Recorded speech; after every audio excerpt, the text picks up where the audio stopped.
their ability to make their content conform with what some sort of council of, you know, of experts, sort of self-proclaimed adjudicators of what is in the cultural interest of this country to decide.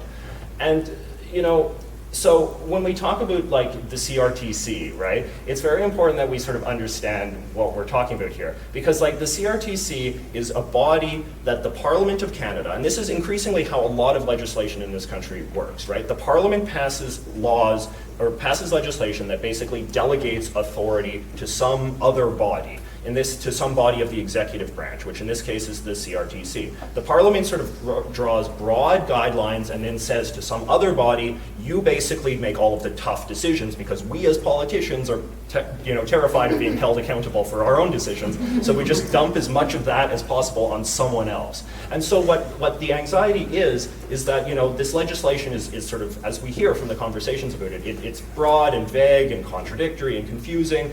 But, you know, the politicians are happy to just dump it all on the CRTC and you make the decision. And I think that that causes a lot of concern because then it's like, ultimately at the end of the day, it's the CRTC, it's this sort of council of shadowy figures who are going to be making the decisions as to like, what is content that is Canadian enough to be promoted in order to sort of fulfill this kind of like broad and rambling mandate to preserve the sort of the Canadian cultural common good. What is Canadian enough to deserve promotion? What is Canadian enough to deserve discoverability? You know, what is Canadian enough to fulfill the government's idea of what is in this country's national cultural interest? And, you know, on my channel, I spend a lot of time talking about culture. I spend a lot of time examining what it is, what culture is, you know, not only in the Canadian context, but around the world.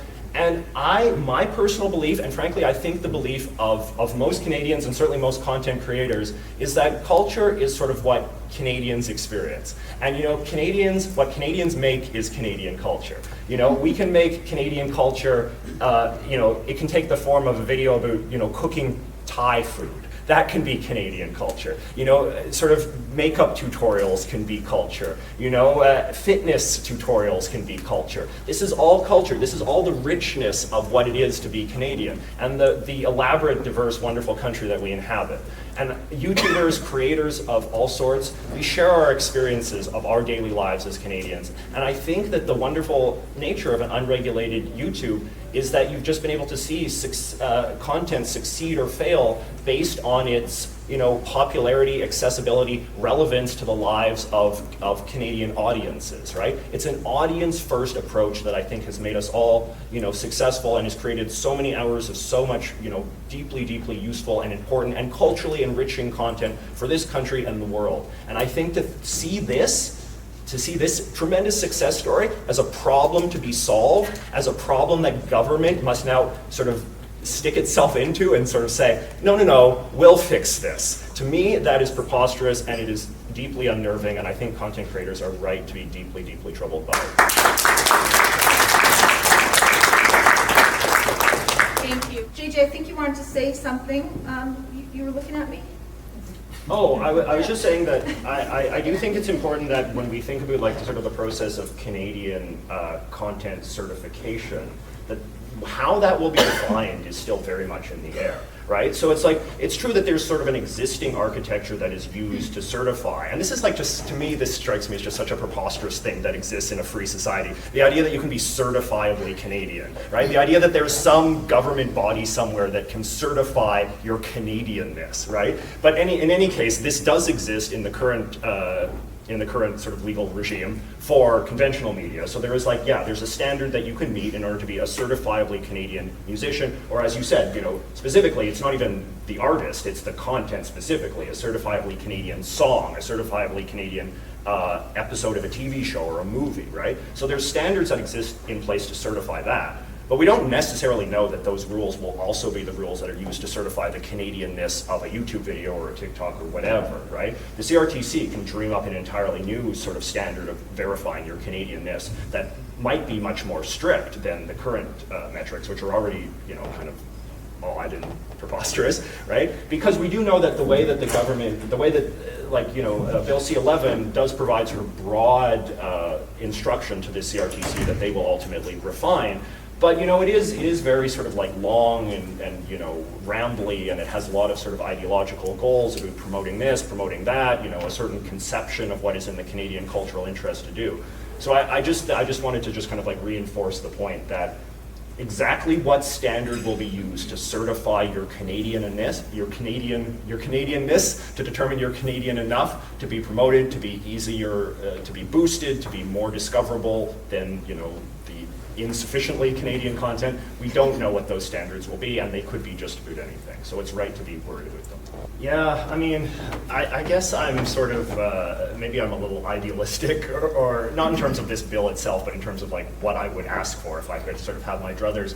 Because like there's sort of like two kind of competing interests that I'm a little bit sort of sympathetic to. As much as I'm not sympathetic to this bill at all, I can sort of see one of sort of the contrary sort of like rebuttal arguments that could be made to people like me. And one of the things is this appeal to a sense of sort of fairness, right? Like the idea that the legacy media, the legacy broadcasters feel that they have to play by a set of rules that are kind of smothering and conforming in terms of their Canadian content, getting the Canadian certification, and you know, as you said, Morgan, you know, like they have to air so much Canadian content during certain hours of the day, and you know, like it's a big hassle. And I'm sympathetic to the idea that they don't like having to do all of this. They don't like having to bear this heavy regulatory burden that the CRTC has imposed upon them.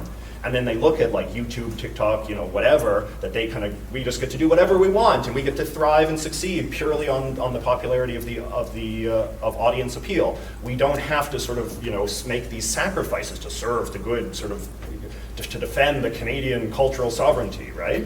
And so I'm sensitive to that complaint. My argument would be, like my sort of response to that would be, like, okay, well how about we lessen the regulatory burden on television and radio, right? How about if we like enter a bold new era in which we put audience interests first? How about that for an idea, right? So like that would be my kind of compromise solution, is that like in order to sort of appease the legacy media that I really do believe are the special interests that are sort of fundamentally puppeteering this whole legislation, how about if we seek to appease them by just easing their regulatory burden and sort of just making a much more level playing field, rather than sort of like bringing us down to their level? What if we just kind of raise everyone up and give everyone a little bit more creative freedom to sort of, you know, put audience needs first and sink or swim according to that?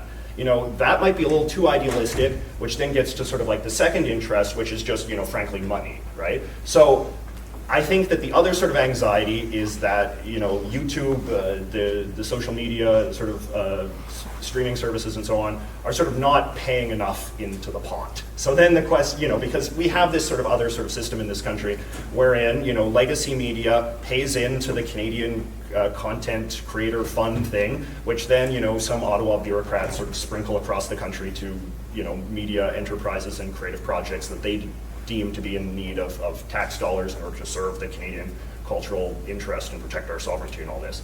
And then so like my question is like, you know, I don't work for YouTube, so maybe it's easy for me to say, it's like, okay, how much will that cost? Like, just like how many more zeros do you want on the bill in order to make, you know, the regulatory burden go away, right? Because I do think like at the end of the day, if these big corporations could just maybe pay a little bit more to Ottawa, I mean, this sounds very crass and very cynical, but you know, politics is a cynical business. So it's like, if we could just, you know, if the big sort of corporations just pay a little bit more to Ottawa in order to sort of plump up this fund that they then like to, as I said, sprinkle around to their sort of preferred interest groups and to prop up, you know, various, you know, media projects, you know, your film or whatever, you want some subsidies from Ottawa, you know, that money has to come from somewhere, right? Just how much will it take? Like, if we give more money, can we maybe trade that off for regulatory burden? That would be sort of my my sort of cynical approach. Throw money at the problem. Can we throw money at the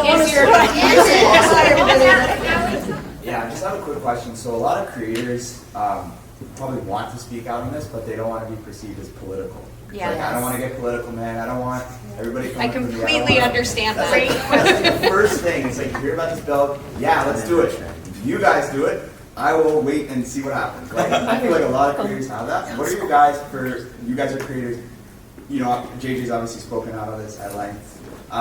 What are your tips for getting that message across for maybe somebody who isn't as political or doesn't want to really offend anybody, just wants to get the message across in a clean and effective way? Because my fear is that like creators just are like, yeah, like, I hope everybody talks about this, but they don't actually talk about it. Like, how can we do it in a in a clean way, I guess is my question. What I would just say quickly is that, you know, like I'm somebody that's, you know, I'm a political commentator by nature. I follow the political process pretty